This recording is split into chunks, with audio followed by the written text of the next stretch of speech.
Bismillahirrahmanirrahim. Assalamualaikum warahmatullahi wabarakatuh.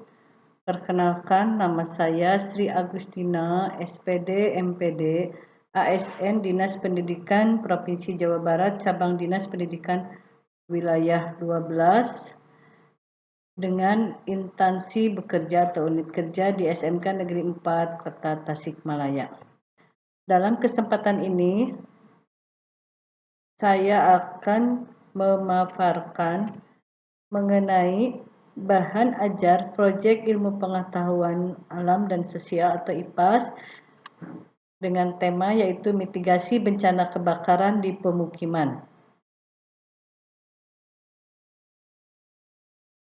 Adapun capaian pembelajaran yang akan dilaksanakan yaitu pada akhir fase E, peserta didik melaksanakan proyek ilmu pengetahuan alam dan sosial yang terdiri dari 3 elemen kompetensi yang mengacu pada kompetensi literasi saintifik, yaitu menjelaskan fenomena secara ilmiah, mendesain dan mengevaluasi penyelidikan ilmiah, menerjemahkan data dan bukti-bukti secara ilmiah.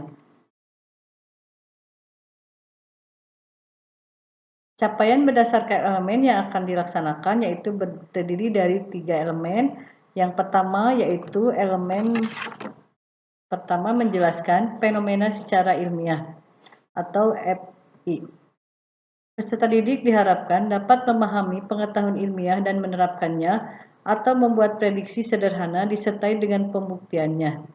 Peserta didik menjelaskan fenomena-fenomena yang terjadi di lingkungan sekitarnya dilihat dari berbagai aspek seperti makhluk hidup dan lingkungannya, zat dan perubahannya, energi dan perubahannya, bumi dan antariksa, keruangan dan konektivitas antar ruang dan waktu, interaksi komunikasi, sosialisasi, institusi sosial, dan dinamika sosial, serta perilaku ekonomi dan kesejahteraan. Peserta didik juga mengaitkan fenomena-fenomena tersebut dengan keterampilan teknis pada bidang keahliannya. Yang kedua, yaitu mendesain dan mengevaluasi penyelidikan ilmiah atau MI. Peserta didik dapat menentukan dan mengikuti prosedur yang tepat untuk melakukan penyelidikan ilmiah, menjelaskan cara penyelidikan yang tepat bagi suatu pertanyaan ilmiah, serta diharapkan dapat mengidentifikasi kekurangan atau kesalahan pada desain percobaan ilmiah. Ketiga, menerjemahkan data dan bukti-bukti secara ilmiah atau LP. Peserta didik dapat menerjemahkan data dan bukti dari berbagai sumber untuk membuat sebuah argumen serta dapat mempertahankannya dengan penjelasan ilmiah.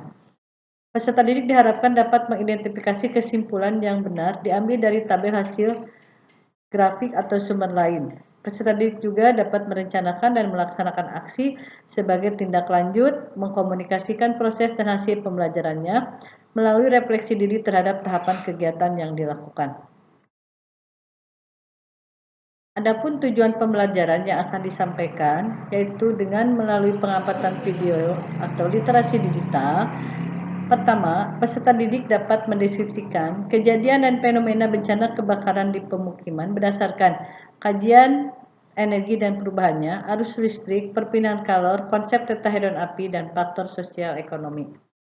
Yang kedua, peserta didik dapat memberikan penjelasan dan menyajikan opini atau kajian tentang mitigasi bencana kebakaran sesuai dengan lingkup bidang keahliannya. Selanjutnya, sebelum melaksanakan pembelajaran, untuk mengetahui kesiapan siswa, maka dilakukan terlebih dahulu yaitu asesmen diagnostik yang diberikan kepada siswa melalui Google Classroom. Setelah melaksanakan atau kegiatan dari asesmen diagnostik, siswa akan diberikan pertanyaan pemantik, yaitu yang pertama, apakah kalian pernah menyaksikan kejadian kebakaran secara langsung? Yang kedua, apakah kalian pernah mengikuti atau membantu dalam penanganan bencana kebakaran? Yang ketiga, mungkinkah peristiwa terjadinya kebakaran di sekitar kita bisa dicegah? Selanjutnya, siswa menyimak video kebakaran yang diberikan atau yang ditayangkan melalui penayangan di depan kelas, yaitu mengenai peristiwa kebakaran di pemukiman padat di daerah Jakarta Barat. Selanjutnya, setelah siswa menonton tayangan dari video kebakaran, maka siswa diberikan tugas kelompok, yaitu siswa mendiskusikan mengenai bencana kebakaran di pemukiman dengan melakukan literasi digital peristiwa kebakaran dengan dua penyebab yang berbeda. Adapun pertanyaan yang disampaikan yaitu yang ke-1, apa saja yang menjadi penyebab terjadinya kebakaran? Yang kedua, kapan terjadinya kebakaran tersebut? Yang ketiga, apa saja dampak yang ditimbulkan dari peristiwa tersebut? Dari sumber literasi yang dilakukan, selanjutnya siswa melakukan diskusi kelompok untuk menjawab pertanyaan-pertanyaan yang telah diberikan sebagai berikut.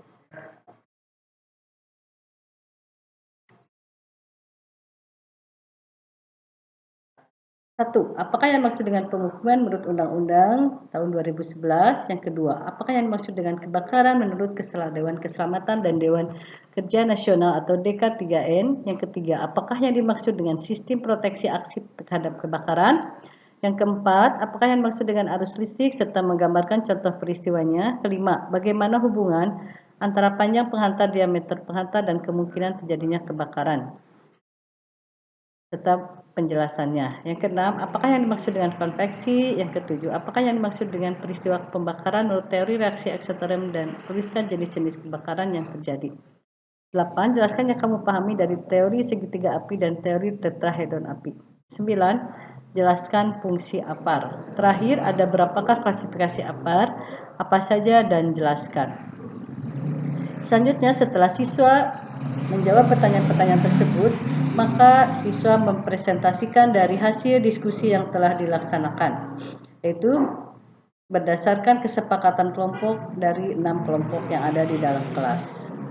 Selanjutnya, setelah presentasi dilakukan, maka siswa diberikan asesmen formatif yang diberikan di Google Classroom. Bahan literasinya yaitu dari internet.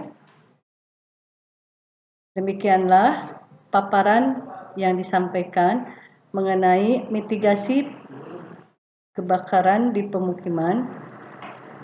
Mudah-mudahan apa yang disampaikan dapat bermanfaat. Wassalamualaikum warahmatullahi wabarakatuh.